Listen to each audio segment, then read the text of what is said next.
नमस्कार साथियों, चैनल में पुनः आप सभी का स्वागत है। देखते हैं, आजकल हम लोग राज्य विधानमंडल पढ़ रहे हैं। राज्य विधानमंडल के जो भाग थे मैंने बताया था कि विधानसभा, विधान परिषद और राज्यपाल, यानी कि विधान परिषद, विधानसभा और राज्यपाल से मिलकर के ही राज्य विधानमंडल का गठन होता है। उसी क्रम में राज्य विधान परिषद को हमने पढ़ा दिया था। राज्य विधान परिषद के अंतर्गत उसका गठन कैसे होता है, उसका सत्र कब बुलाया जाता है, उसकी गणपूर्ति कैसे होती है, कौन कौन सदस्य होते हैं और कब उनका चुनाव होता है, किस प्रक्रिया के द्वारा होता है, ये सारी बातें आपको मैंने बताया था। आज देखते हैं राज्य विधानमंडल के अंतर्गत। देखते हैं राज्य विधानमंडल के अंतर्गत राज्य विधानसभा। राज्य विधानसभा जो है यह राज्य विधानमंडल का निम्न सदन है। ठीक है ना, हमने पिछले वीडियो में भी चर्चा किया था। ये कौन सा है, इसे कहते हैं निम्न सदन। ठीक है ना, तो ये निम्न सदन है। और उच्च सदन क्या कौन सा है, ये आप हमको कमेंट बॉक्स में लिख के बताएंगे कि राज्य विधानमंडल का उच्च सदन कौन सा है, उसका नाम आप हमको कमेंट बॉक्स में बताएंगे। तो राज्य विधानसभा ये कौन सा है, ये राज्य विधानमंडल का राज्य विधानसभा कौन सा है, निम्न सदन है, लोकप्रिय सदन है, परिवर्तनशील सदन है। ठीक है ना, तो यह इसके ऊपर लागू होता है। तो विधानसभा जैसा कि बताया हमने कि लोकप्रिय सदन भी है, परिवर्तनशील सदन भी है, क्योंकि 5 वर्ष के बाद बराबर चुनाव भी होते हैं, सत्ता परिवर्तन भी होता है।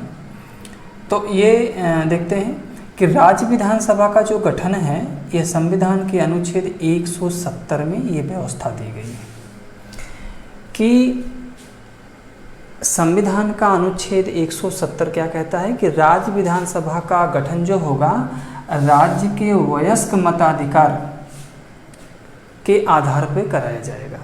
यानी कि वयस्क मताधिकार के आधार पर या वयस्क मतदाताओं द्वारा चुने गए सदस्यों के द्वारा यह होता है। यानी कि राज्य विधानसभा का जो गठन होगा यह संविधान के अनुच्छेद 170 कहता है कि राज्य विधानसभा का जो गठन होगा वह राज्य के वयस्क मताधिकार के आधार पर कराया जाएगा। यानी कि जो वयस्क मताधिकार, यानी समझ ही रहे हैं कि 18 वर्ष की आयु जो पूरी कर लिया होगा वही विधानसभा के सदस्यों का चुनाव कराएगा, यानी चुनाव मतदान करेगा, है ना। तो राज्य के वयस्क मताधिकार के आधार पर चुने गए जो प्रतिनिधि होते हैं तो राज्य विधानसभा का गठन उसी आधार पर कराया जाता है।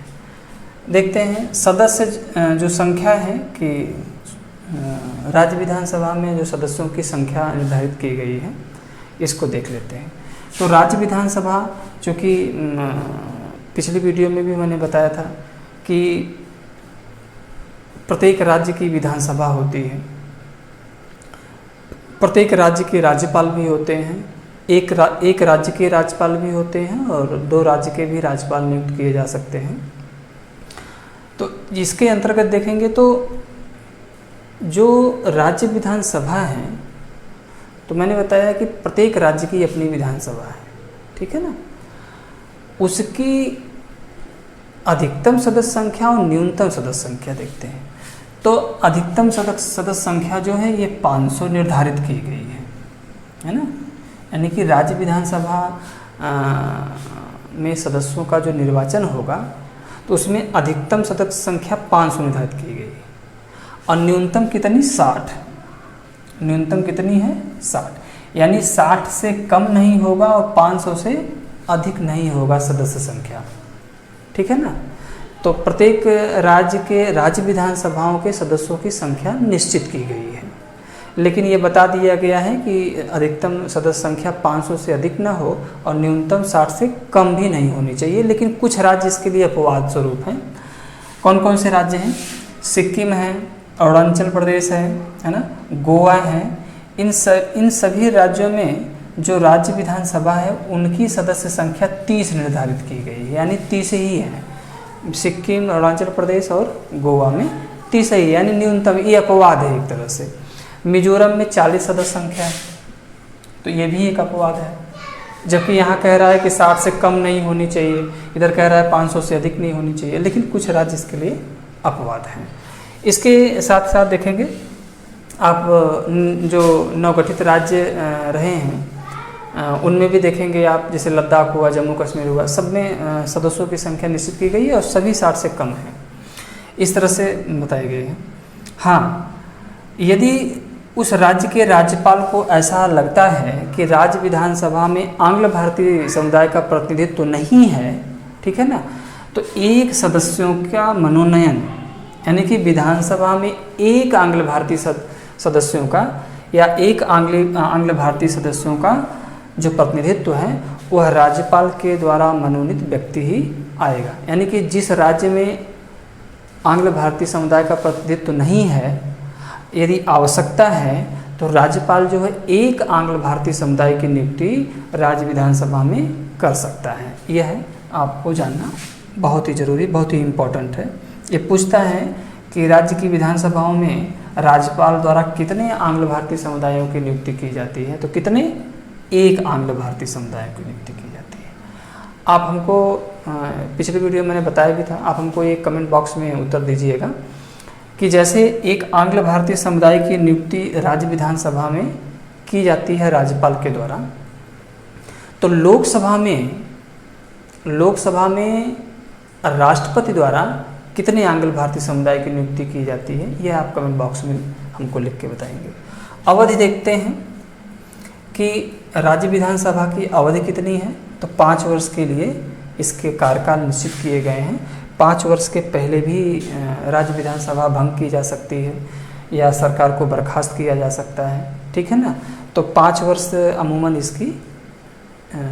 इसका कार्यकाल निश्चित किया गया है।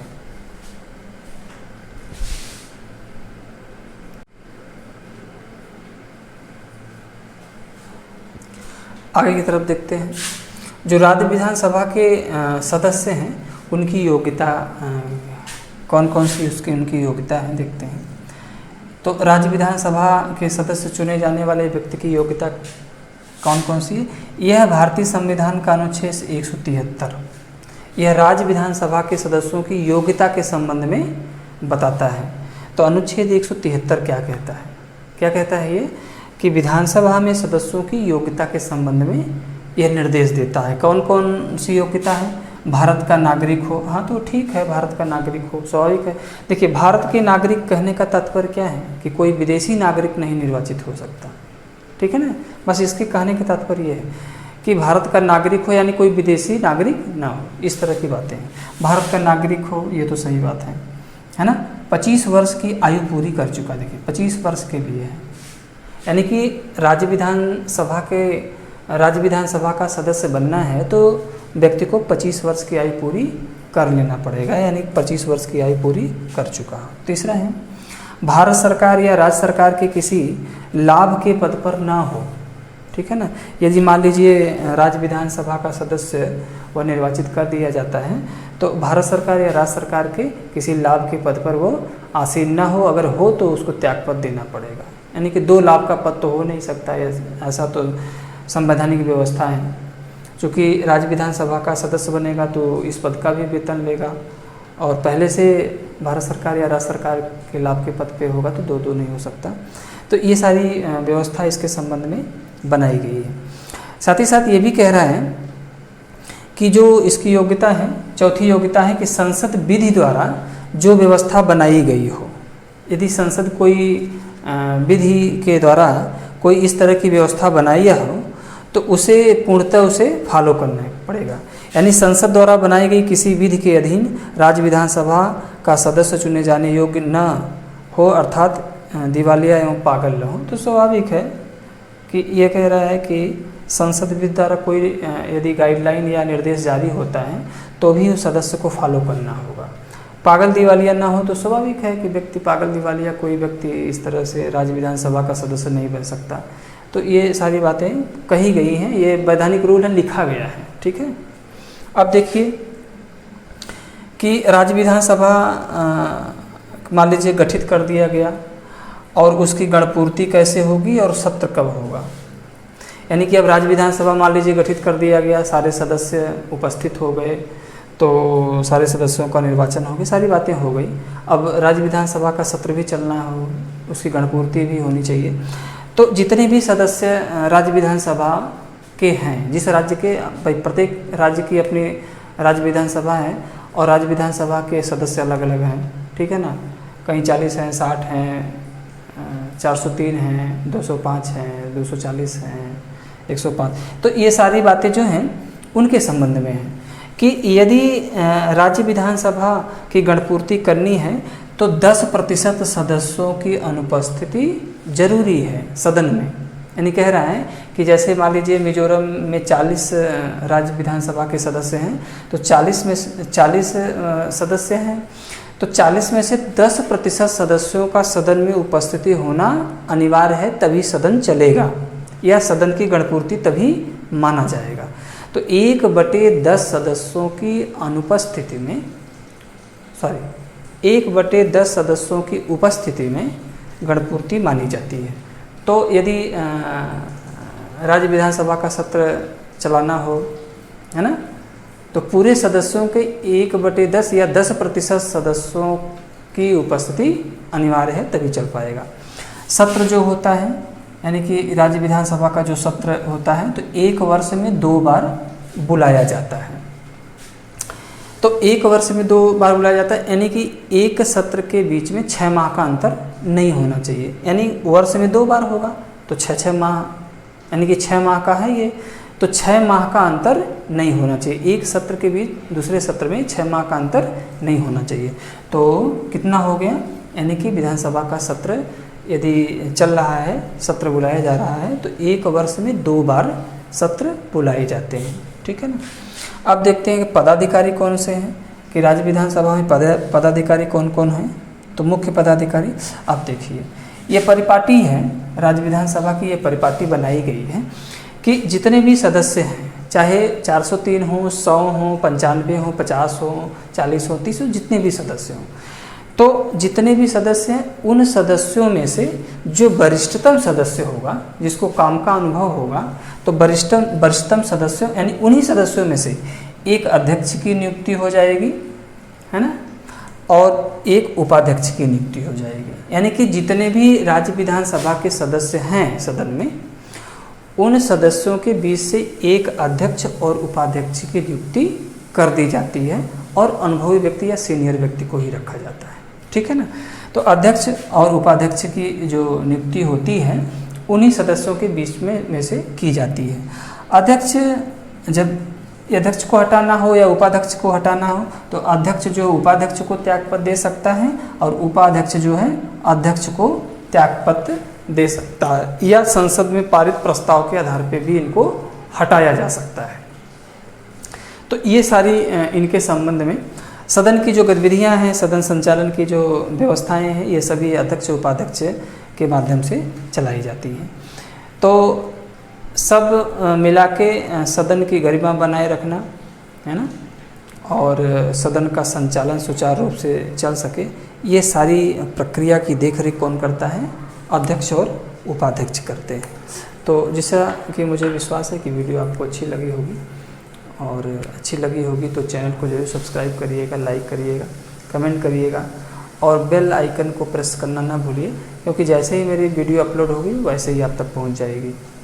तो मुझे विश्वास है मैं अपना बेहतर देने का प्रयास करता हूँ और सरल शब्दों में बताने का भी प्रयास करता हूँ, और फिर नेक्स्ट वीडियो के साथ उपस्थित होऊंगा। तब तक के लिए बहुत बहुत शुभकामनाएं, बहुत बहुत धन्यवाद।